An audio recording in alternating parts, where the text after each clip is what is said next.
Bana, kwenye Sport Chamber leo kama kaida ni muendelezo au recap ya kile ambacho kinaendelea kati ya Young African na bodi ya ligi kuu ya Tanzania bara. Kumekuwa kuna vitu vingi ambavyo vinatokea hapa katikati baada ya dadi kuahirishwa.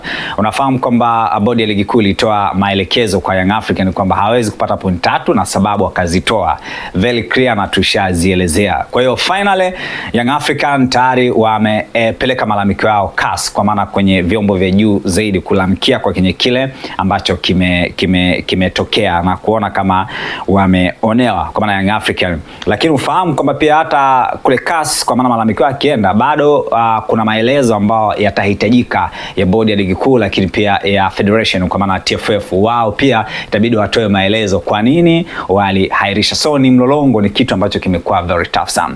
Lakini ukumbushe kwamba wakati anaendelea na mchakato umekuwa mkubwa sana Young African huko CAS, inawezekana pia kama maamuzi atakuwa atatoka, yako mengi ambao kuna timu zishao kunyang'anywa ubingwa. Inawezekana kabisa kama watajiridhisha wakaona maelezo ya bodi ya ligi, maelezo ya federation imekuaje, vitu havijaenda sawa, watu wanaweza wakafanya maamuzi lolote ambalo linatokea. Lakini tunaamini CAS ndio the top, ndo mahakama ya juu zaidi ambayo inafanya maamuzi.